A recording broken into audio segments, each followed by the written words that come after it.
మా చెల్లెలు పసుపు కుంకాలు తుడిచేద్దామనుకున్నావా?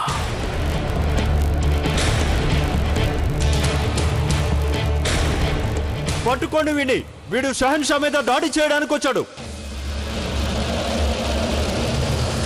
మేము మనస్ఫూర్తిగా చెప్తున్నాం జోధా బేగం, మీరు ఎంతో మంచి మనసు కలవారు.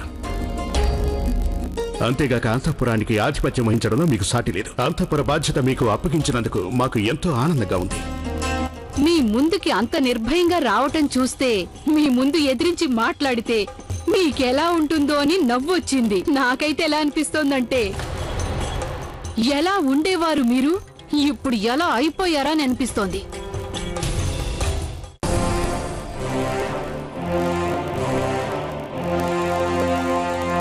ఇది తలుచుకుంటే ఎవ్వరికైనా నవ్వు రాక తప్పదు. ఎలాంటి ఆట ఆడింది జోధా బేగం. జోధా బేగం, వా వా వా. దయచేసి మన్నించండి, మీరు విశిష్ట బేగం అయి ఉండి కూడా అన్ని పనులు నిర్ణయించేది ఆ జోధాని. అన్ని పనులు సక్రమంగా నిర్వహించేస్తోంది. 3 రోజుల్లో ఆవిడ అంతఃపురాన్ని మార్చేసింది, అక్కడ చట్టాన్ని మార్చేసింది. అంతఃపురం మాత్రమే కాదు, సామ్రాజ్యాన్ని, బానిసత్వాన్ని తొలగించడం ద్వారా అంతా మార్చేసింది. ఇలా చేయడం ద్వారా ఆవిడ జలాల్ మనసులోనే కాదు, మొత్తం ప్రజల మనసులోనే గొప్ప స్థానాన్ని ఆక్రమించుకుంది. అయిందా? మీ మనసులో అక్కసంతా వెళ్ళగక్కడం అయిందా మహామంగా? ఆ జోధా బేగం జలాల్ని ఎన్నటికీ సొంతం చేసుకోలేదు. ఎందుకంటే ఇక నేనే జలాల్ దృష్టి అంతా నా వైపు తిప్పుకుంటాను. రేపు నేను జలాల్తో కలిసి పాచికలాడబోతున్నాను. అదయ్యాక నేను జలాల్ కలిసి వేటకు వెళ్తాం, చాలా దూరం వెళ్తాం. ఎంత దూరం అంటే అక్కడికి జోధా బేగం రాజకీయాలు చేరుకోలేవు, మీ అక్కసు కూడా చేరుకోలేదు. అందుకని ఇక మీరు వెళ్ళొచ్చు. వెళ్ళి విశ్రాంతి తీసుకోండి. ఇక జలాల్ సంగతి నా మీద వదిలేయండి. ఖుదాహాఫిజ్. ఇదంతా చూస్తుంటే ఇక సర్వం ఆ అల్లా మీద వదిలేస్తేనే మంచిదనిపిస్తోంది. ఎందుకంటే జలాల్ పగ్గాలు ఎప్పుడో మీ చేయి జారిపోయాయి రుకయ్య బేగం. ఖుదాహాఫిజ్.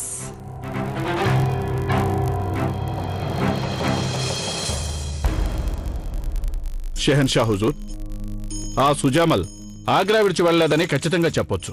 ఆగ్రాకి వచ్చి వెళ్లే దారులన్నీ మూసివేయడం జరిగింది. ప్రతి బాటసారిని సోదా చేయడం జరుగుతుంది. ఎవరైనా తప్పించుకునే ప్రయత్నం చేస్తే తప్పకుండా పట్టుబడిపోతాడు. సుజామల్ ఆగ్రా నుంచి బయటికి ఎలా వెళ్లగలిగాడు అనేది ప్రశ్న కాదు. ప్రశ్న ఏమిటంటే, అసలు ఆ సుజామల్ ఆగ్రాలోకి ఎలా ప్రవేశించగలిగాడన్నది. షెహన్షా స్వయంగా ఆదేశించిన ప్రకారం సుజామల్ని సజీవంగాను శవంగాను పట్టుకోవాల్సింది. అయినప్పటికీ కూడా సుజామల్ ఆగ్రాలోకి ఎలా ప్రవేశించినట్టు, ఎలా ఉత్సవంలో పాల్గొంటాడు, మనకి సంగతి కనీసం సూచన మాత్రంగా కూడా తెలియలేదు. నిజంగానే ఇది తీవ్రమైన వ్యవహారమే మహామంత్రి గారు. గస్తీలో తప్పకుండా ఏదో లోపం ఉండే ఉంటుంది. ఇక ముందు మాత్రం ఇలాంటి పొరపాటు మళ్లీ జరగబోదు. నేను మీకు ప్రమాణపూర్తిగా చెప్తున్నాను. ఖాన్ సాబ్, ఈ వాదోపవాదాల వల్ల ఎలాంటి ప్రయోజనమూ ఉండదు. వాడు ఖచ్చితంగా ఆగ్రాలోనే ఉన్నాడు. అదును చూసుకుని తప్పక పారిపోయే ప్రయత్నం కూడా చేస్తాడు. మా నమ్మకం ఏంటంటే వాడు ఇక్కడే ఎక్కడో ఉన్నాడు. అందువల్ల కాపలా మరింత కట్టుదిట్టం చేయండి. తప్పకుండా హుజూర్, అలాగే చేస్తాం మేము. షహన్షా గారికి జేము. హుజూర్, ఒక బాలుడు మిమ్మల్ని కలిసేందుకు వచ్చి ఉన్నాడు. అతని రానివ్వకు. షెహన్షా గారికి తీరిక లేదని అతనికి చెప్పు. ఏమైనా చెప్పదలుచుకుంటే బయట ఉన్నటువంటి అధికారులకు చెప్పమను. కొంచెం ఆగండి ఖాన్ సాబ్, అతను ప్రాధేయపడుతున్నాడంటే ఏదో ముఖ్యమైన కారణమే అయి ఉంటుంది. అతను పంపించు.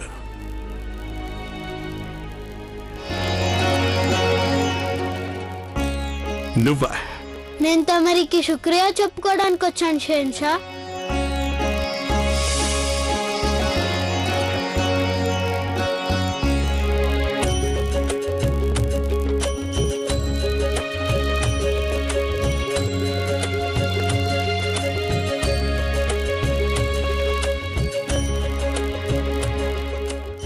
ఇవి దేనికి? వీటిని మా అమ్మ పంపించింది హుజూర్. మా అమ్మ నా దగ్గరకు వచ్చేసింది.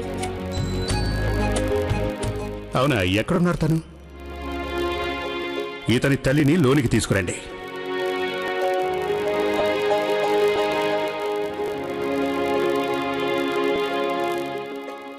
శుక్రియా షెహన్షా. బ్రతికున్నంత కాలం మీకు ప్రార్థనలు చేస్తూ ఉంటాను. మీరు నా జీవితాన్ని, నా కుమారుణ్ణి నాకు తిరిగిచ్చారు. తమరి ఈ ఉపకారాన్ని నేనెన్నటికీ మర్చిపోను. మొదటి సంగతి, మేం షెహన్షాలం, మీరు మా ప్రజలు. అందువల్ల మీరు దీన్ని ఉపకారం చేయటం అనకూడదు. ఇక రెండవ సంగతి, మీకు ఇంతటి చక్కటి కొడుకు ఉండగా మీరు ఎంత మాత్రము పేదరాలయ్యే అవకాశం లేదు.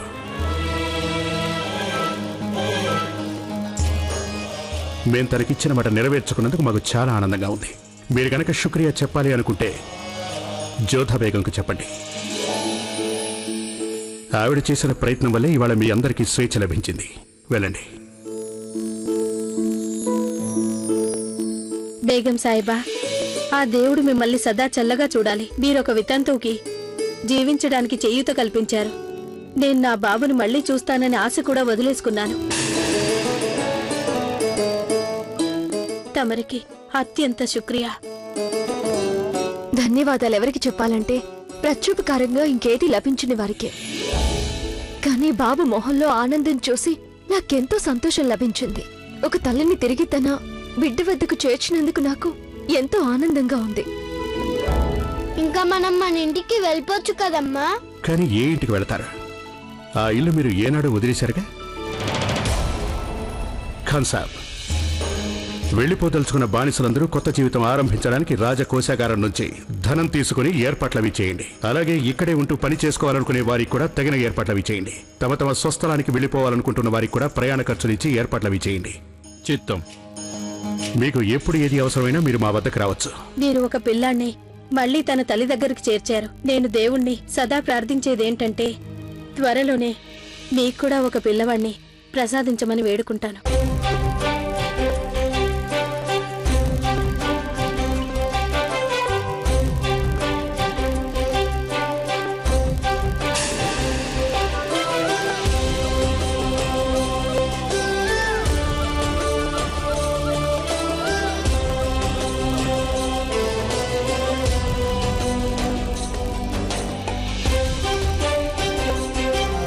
వాణ్ణి సోదా చేయండి. వీణ్ణి కూడా. ఆ సుజామల్ ఏ వేషంలో ఉన్నాడో ఏమో. మొఘలాయి సామ్రాజ్యంలో ఒక రాజపుత్ర బేగం ఉన్నారు కదా, అదే ఆవిడ పేరు జోదా బేగం. అదే ఆవిడే. ఆవిడిప్పుడు రారా?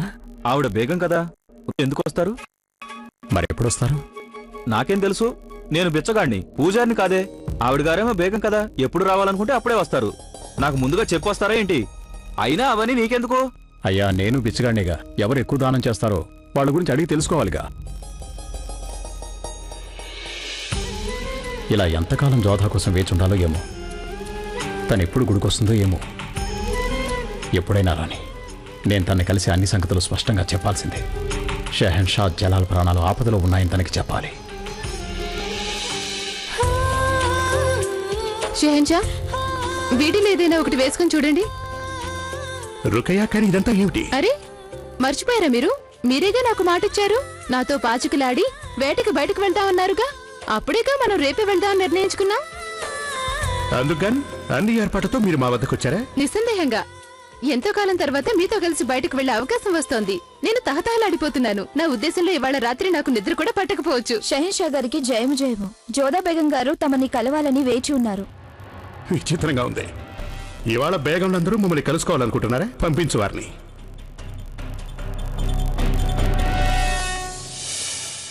రండి జోధా బేగం. షహన్షా, మీరు బయటికి వెళ్తున్నట్టుగా తెలిసింది.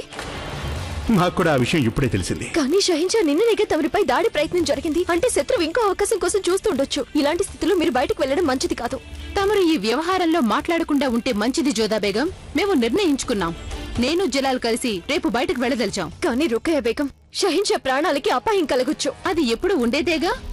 కానీ అంత మాత్రం చేత వారు భయంతో భవనంలోనే దాగి ఉండాలని లేదుగా. జలాల్ చాలా సమర్థవంతమైన వీరుడు కనుక తన రక్షణ స్వయంగా తానే చూసుకోగలరు. అంతేకాదు, మేం భద్రతా నిమిత్తం పెద్ద సైనిక పటాలాన్ని తీసుకువెళ్తున్నాం. క్షమించండి రుకయ్య బేగం, సైనికులు నిన్ను కూడా షహన్షా గారి వెంట ఉన్నారుగా. కానీ దాడి చేయదలిచిన వాడు లోపలికి వచ్చేసాడే. అలా దాడి చేయాలనుకున్నవాడు వేరెవరో కాదు, మీ అన్నయ్యే. అతను నా దృష్టిలో కేవలం షహన్షా గారి శత్రువు మాత్రమే. కానీ అలాంటి శత్రువులు ఇంకా పొంచి ఉండొచ్చు. ఇది పిరికితనానికి సంబంధించింది కాదు, అప్రమత్తానికి సంబంధించింది. అలాగా? అనేదేదో స్పష్టంగా అనొచ్చుగా మీరు. నేను జలాల్ కలిసి బయటకు వెళ్ళటం మీకు ఇష్టం లేదని చెప్పండి. అలాంటిదేవి కాదు రుకయ్య బేగం. అదే అసలు విషయం జోదా బేగం. నాకు మీ గురించి బాగా తెలుసు. జలాల్ నా వెంట వచ్చి తీరుతారు. తప్పకుండా వస్తారు. జలాల్, రేపు మీరు నాతో వస్తారు కదా? జలాల్, నేను మిమ్మల్ని అడుగుతున్నాను. అదే అది. చూడండి, జలాల్ రేపు నాతో రావడానికి నిశ్చయించుకున్నారు.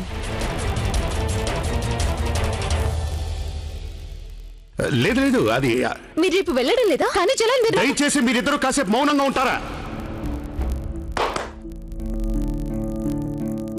మేము తక్షణమే సలీమా బేగంని కలుసుకోదలిచామని వర్తమానం పంపండి.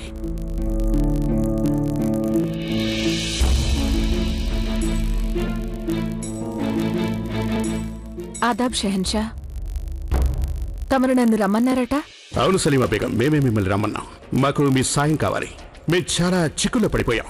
మా మొదటి విశిష్ట బేగం మమ్మల్ని భవనం నుంచి బయటకు వెళదాం రమ్మంటున్నారు. ఇకపోతే మా రెండవ విశిష్ట బేగం మమ్మల్ని మా మీద దాడి జరిగిన కారణంగా భవనం నుంచి బయటకు వెళ్లొద్దు అంటున్నారు. ఇలాంటి స్థితిలో మేమేం చేయాలంటే? ఇది చాలా తీవ్రమైన సమస్య షెహన్షా. నిస్సందేహంగా. కానీ సలీమా బేగం మేము రుకయ్య బేగంకి ఇచ్చిన మాట తప్పకూడదు అనుకుంటున్నాం. అలాగే జోధా బేగం మనోభావాల్ని కూడా గాయపరచకూడదు అనుకుంటున్నాం. ఇప్పుడు మేమేం చేయాలి ఏంటో మీరే చెప్పండి. ఒకే ఒక పరిష్కారం ఉంది షెహన్షా, మీరు భవనంలోనే ఉండాలి. కానీ సలీమా బేగం, నేను చెప్పడం ఇంకా ముగించలేదు రుకయ్య బేగం. మీరు భవనంలోనే ఉంటూ బంతులాట ఆడుకోండి. దాంతో మీరు ఇద్దరికి ఇచ్చిన మాట నెరవేర్చిన వారవుతారు. అందువల్ల అటు రుకయ్య బేగంకి ఇచ్చిన మాట నిలుపుకుంటారు. మీరు సురక్షితంగా ఉన్నారని జోధా బేగం కూడా ధైర్యంగా ఉంటారు. మాషాల్లా. మేమెప్పుడు మీ సహాయం కోరినా మీరు మాకు అతి గొప్ప సలహా ఇస్తుంటారు సలీమా బేగం. మీరే లేకపోతే మా గతి ఏమైండదు ఏంటో. రుకయ్య బేగం, మీరు గనక మాతో పాచికలు ఆడదలుచుకుంటే అందుకు భవనంలోనే అన్ని ఏర్పాట్లు చేసుకోండి. సరేనా? సరేనా?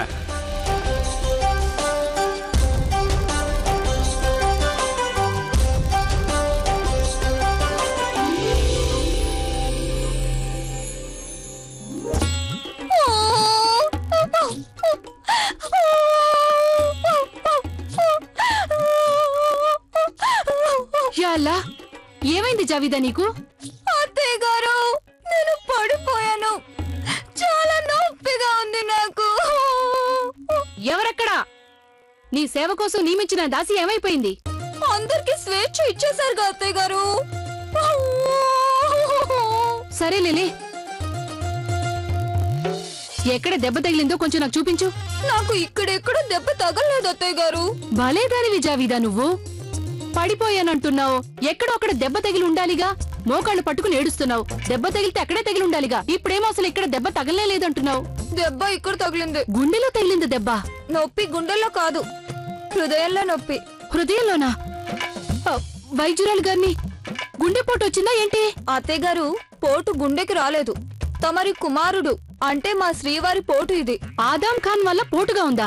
అసలు ఏం జరిగింది ఏమిటా కాస్త నాకు వివరంగా చెప్తావా? ఏం జరిగిందంటే, నిన్న రాత్రి వారు నాకు అంటే మీ కుమారుడు బాగా గుర్తొచ్చారు. అలా ఆ జ్ఞాపకాలతోనే నాకు నిద్ర పట్టేసింది. దాంతో ఎప్పుడులాగే నేను కలలు కండం ప్రారంభించాను. కల్లోనేమో నేను ఆదం సాబ్ గారు కలిసే ఉన్నాం. అల్లా అత్తయ్య గారు, నేను ఆ దుస్తుల్లో ఎంత బాగున్నానో తెలుసా? ఏ దుస్తులవి? బంతి ఆట దుస్తుల్లో నేను ఆదం సాబ్ గారు కలిసి బంతి ఆట ఆడుకున్నాం. బంతేమో ఒకసారి వారి వైపు, ఇంకోసారేమో నా వైపు. నేను సరిగ్గా గెలవబోతున్న వేళలో మంచం మీద నుంచి జారి కింద పడిపోను అత్తయ్య గారు. నువ్వు పడిపోయింది మంచం మీద నుంచా? దానికే ఏడుస్తున్నావు. దెబ్బ తగలకపోయినా ఏడుస్తున్నావు. తగిలిందిగా, నా హృదయానికి దెబ్బ తగిలింది. సరిగ్గా నేను గెలవబోతున్నప్పుడే కల చెదిరిపోయింది. దాంతో పాటు నా హృదయం విరిగిపోయింది. అత్తయ్య గారు, అలా వెళ్ళిపోతున్నారేంటి అత్తయ్య గారు? నన్ను ఇలా వదిలేసి వెళ్ళిపోకండి. నేను చాలా బాధపడుతున్నాను. అసలు జావిదా, అసలేంటంటే నేను నీకు ఒక విషయం చెప్పడం మర్చిపోయాను. నువ్వు కళ అది అనేసరికి నాకు కూడా నిన్న రాత్రి వచ్చిన కళ ఒకటి జ్ఞాపకం వచ్చింది. కళలో హఠాత్తుగా నేను చెవిడిదాన్ని అయిపోయాను. నాకు అసలేమి వినిపించడం లేదు. అందుకని నువ్వు ఒక పని చెయ్యి. ఇప్పుడు నీకు వచ్చిన సమస్య ఉందే, అది నాకు రాసి పంపించు. రాసా? సరేనా? ఖుదాఫిజ్. అత్తయ్య గారు, కొంచెం ఉండండి. ఏంటండి ఈ పని? మీరు తడిసిపోయారని నన్ను తడిపేస్తున్నారా? మీరు మాతో వచ్చారంటే మీరు కూడా తడిసిపోవాలి కదా చిన్నమ్మి జాన్. రండి, మనం ఇద్దరం ఆడుకుందాం. లేదు, నేను ఇక్కడికి వచ్చింది మీకు ఈత నేర్పించడానికి, మీతో ఆడుకోవడానికి కాదు.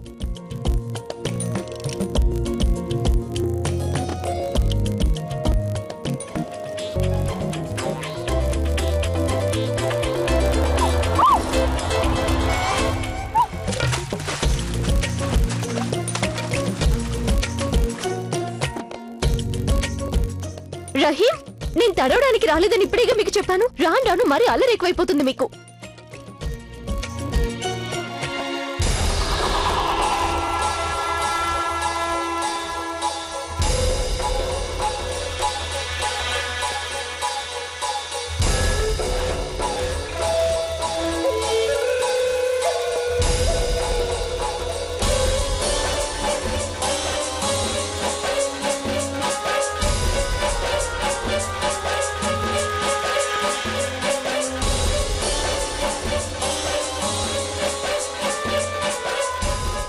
జోదా బేగం, మీరిలా తడిసిపోవడం ఏమాత్రం బాగాలేదు.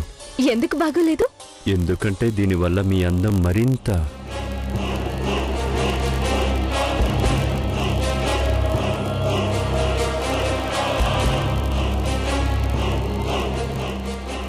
ఎందుకంటే ఇప్పుడు మీ అందం కొరుక్కు తినేయాలనిపిస్తుంది. నీటితో తడిసిన నల్లని ఈ కురులు నాగుపాములాగా ఎవరినైనా కాటేస్తాయి. మీరిప్పుడు జలకన్యలా ఉన్నారు. అందుకే ప్రతి వారికి తాకాలని అనిపిస్తుంది. మరి మీరెందుకు ఊరుకున్నారు? ఆహా, నేను మీకే కదా సొంతం.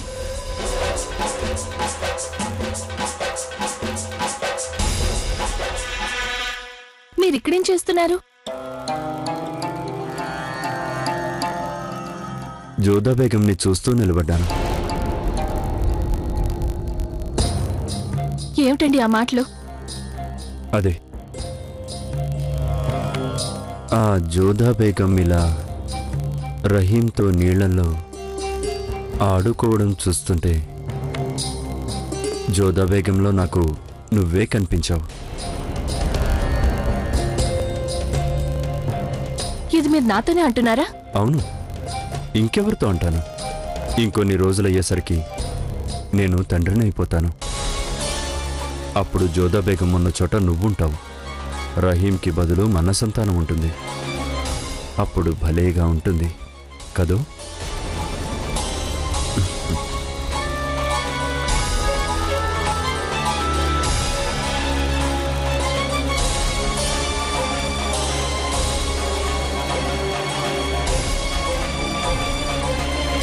సలీమా బేగంకి చెప్పి మిమ్మల్ని బాగా తిట్టించాలి. రాను రాను మరీ ఆకతాయి అయిపోతున్నారు మీరు. ఇందులో ఆకతాయితనం ఏముంది? ఈత నేర్చుకోవడానికి వచ్చినప్పుడు తడిసిపోక తప్పదు కదా. అలాగా? సరే అయితే ఈత నేర్చుకోవాలంటే తడిసిపోవాలి కదా. ఇప్పుడు చూడు.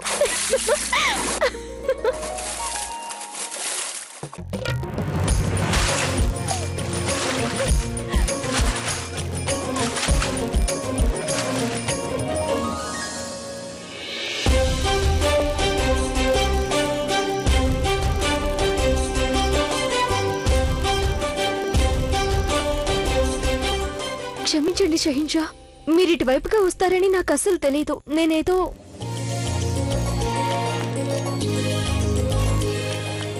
అయినా మేము ఏం తప్పు చేశామని జోధా బేగం మీరు మాకు ఇంత పెద్ద శిక్ష విధించారు? నేను మిమ్మల్ని ఎందుకు శిక్షిస్తానండి? ఇదంతా ఏదో తెలియక జరిగింది.